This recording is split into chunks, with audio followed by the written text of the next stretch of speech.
Hi all, greetings of the day. Welcome you all for the 20th video of learning Swift programming language. So these are the topics that I have covered from the video 1 to 4, 5 to 8, 9 to 12, 13 to 18 and in 19th video. Let's move towards the today's topic. The first topic that we are going to see is how to handle the background task while the app is not active. Here I'm not going to use any practical examples. I just want you guys to understand if our application is in the background or we terminate our application, then also some of the task can be done from the background. How to do that? We have two ways to do it. The first one is background app refresh.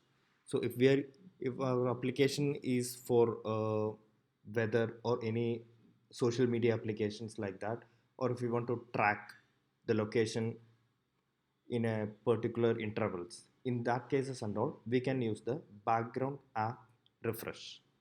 So this function can be handled in the app delegate, and we can mention the minimum time intervals that we require to fetch, and we can use it. So the second method that we are going to use is background transfer service.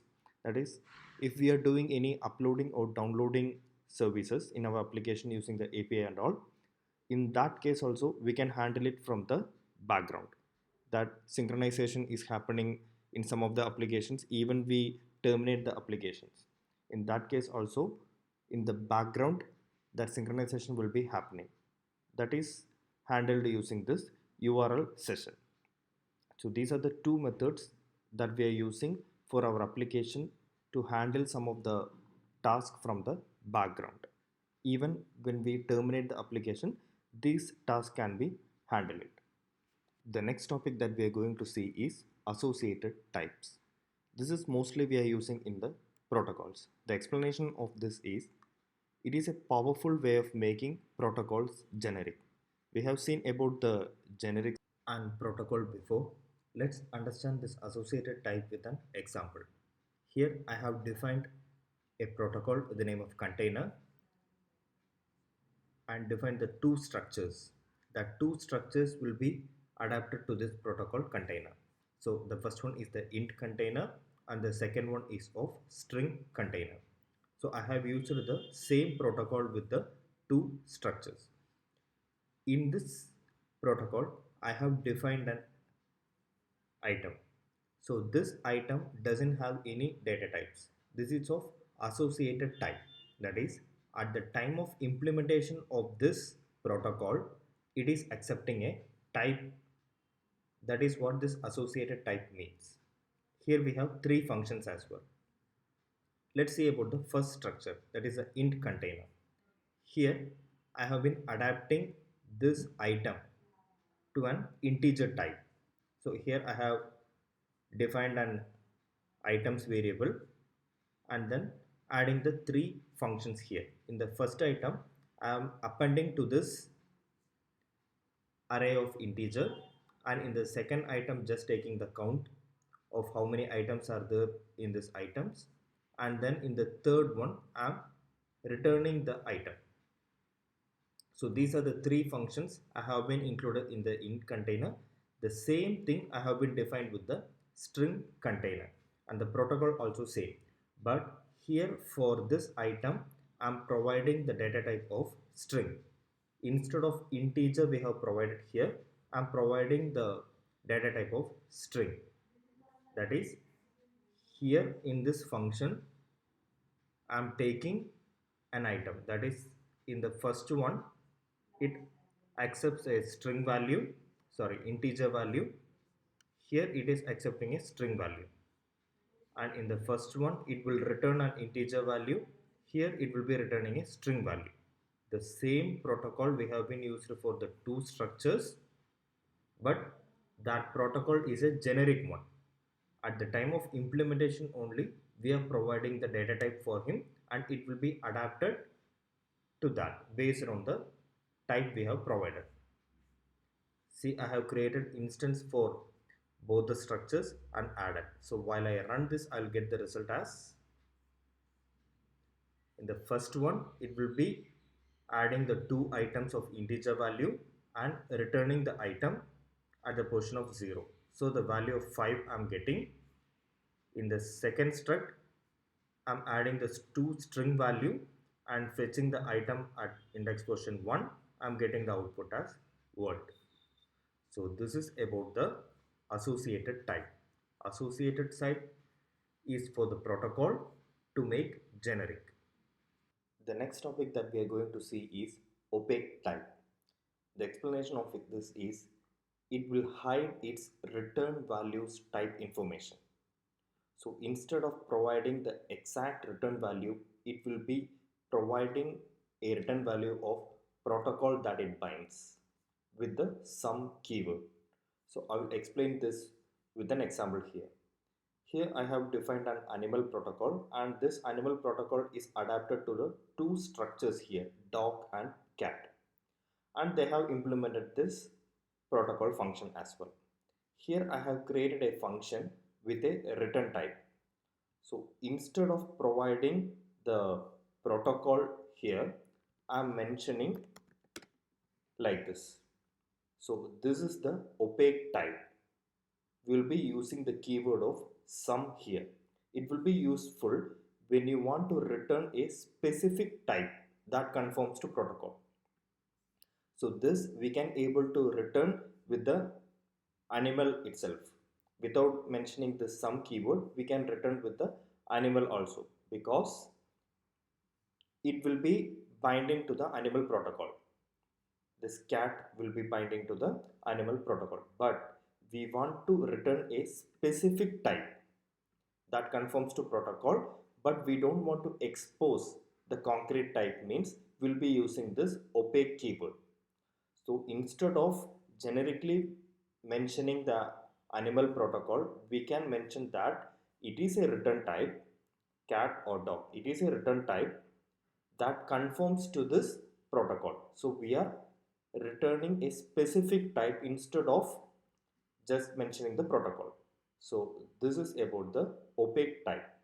The next important topic that we are going to learn is method dispatch. Understanding of this topic is very much important. We know that whenever we provide a code to the computer, it will be converted to a machine level language by the compiler, and it will be keeping in a memory space.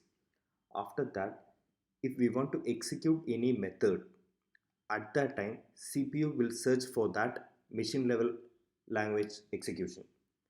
The goal of this dispatch is it will be finding the way where it has been kept in the memory. So this is the major purpose of this method dispatch. So whenever we want to execute a method, at that time CPU will be searching for that method in the memory. At that time, this method dispatch will provide a way where it has been kept in the memory will be identified. This is the major goal of this method dispatch. We are having two types of method dispatch, that is the static and dynamic. Static will be using for the struct, enum, final classes, and for the static or private method. The execution of this structure, enum, and all will be faster because compiler will be knowing at the time of compile time that this is going to use a static method dispatch, so that CPU can easily identify the memory space where the execution code is kept. But in the case of dynamic dispatch, we are going to use for the reference types, that is like classes and protocols. Comparatively, classes and protocols executions will be slower because the execution method will be determined at the runtime, and then this memory space where it has been kept will be saved in a table, and that reference will be shared to the CPU, so that CPU can fetch from the table the memory space and it can locate to the memory. So this is how the dynamic method dispatch will be working. So that we'll be saying that whenever we are need of the classes, we are going for the classes, otherwise mostly we'll be handling it with the structures for the easy execution. So this is about the method dispatch. The next topic that we are going to learn is stride function. Stride function means when you want to iterate over a range of numbers with a specific step size. So the these are the stride functions. One is stride from and to, and the other one is stride from and through. I will run this so that you will get the logic behind it. So in the first case, it will be exclusive of 10. That is, up to 9 it will be taking. But in the second case, it will be taking inclusive of 10. So that is from and to, and this is from and through. So it will be having a step size of 3 I have provided. You can provide any number here, so that so first number it will be taken. After that it will be jumped to the 3, 1, 2, 3, and the next number is 4. After that 4, 5, 6. The next number is 7. In the first case up to 7 it has been taken, and in the second case after 7, 7, 8, 9 it has been taken, and the last number 10 it has been printed here. This is about the stride function. The next topic that we are going to learn is function currying. Function currying means it is a technique that makes a function that takes multiple argument is broken down into series of functions that take single argument. I will explain this with an example here. See, I have a function here. This function is taking two parameters. But as per the function currying, I want a function to take only one parameter, and I can have multiple functions like that. So here I have two parameters as an for this function. So I'm making this add function into currying. So this is the curried function, and it takes only one parameter here and returning a closure. So in this case, again this closure is accepting one parameter. So anyways, our function is taking only one parameter here and then other parameter here. So this is about the function currying. We are getting the output will be similar. So the concept of function currying is changing the functions that take multiple arguments into a series of functions, each taking a single argument. So this is about the function currying.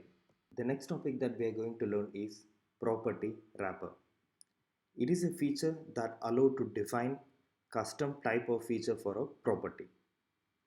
I will explain this with an example here. So we have seen before the property observers, that is the did set and will set.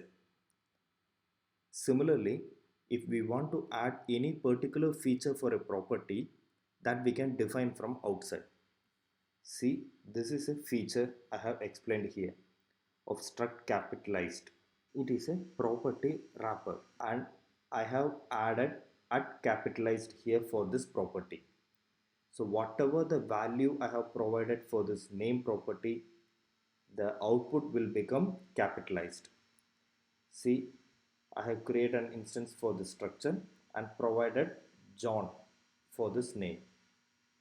It's of small j, but the output will be receiving as capital J. This is because of the property wrapper feature. So this is how the property wrapper is defining. So it will be having a variable, and this wrapped value will be assigned the new value to this thing, and this is the initializer for this structure, and we are encapsulating this feature to this property. So after creating the instance, I'm providing value for this structure. At that time, the output will become capitalized. So we are providing an external feature for this property. That is the use case of property wrapper. The next topic that we are going to learn is notification center. The definition of this is notification center will facilitate a communication between different part of an application or between different applications. See here, this is different from the notification that we have received in our phone while in the lock screen. So this notification center I will explain with an example. Here I have provided a name for our notification, just whatever the name we can able to keep for our own notifications. And I have two class here, sender class and receiver class. So in the sender class, I'm posting a notification. So this is the notification post. Here only the triggering is happening. In this trigger, I have just mentioned the name and I am not passing any objects. That is, if we want to pass any uh, parameters or something along with the notification, we can trigger it from here. After triggering, we need to add an observer. This observer I have added in another class. So triggering is happening in one class and the observing of that trigger is happening in the other class. So I have made this class self as an observer. We can make even a particular place, that is a keyboard while popping up like that and all, we can keep it as an observer. While observing, this need to execute. That is a selector. The name I have provided and no objects I have been received. And while triggering, I will be printing in the console as notification received. So after this notification thing has been completed, we can able to remove this observer in order to prevent from any memory leak. So I just created two instances for this sender and receiver class and calling the function center.send notification. Then immediately the notification will be triggered and with this name it will be checking for the observer. Okay, it will be observed here and immediately this handle notification function will get executed. So when I execute this, I will get the result as notification received. So this is about the notification center. With this, we are wrapping the session for today. Thank you.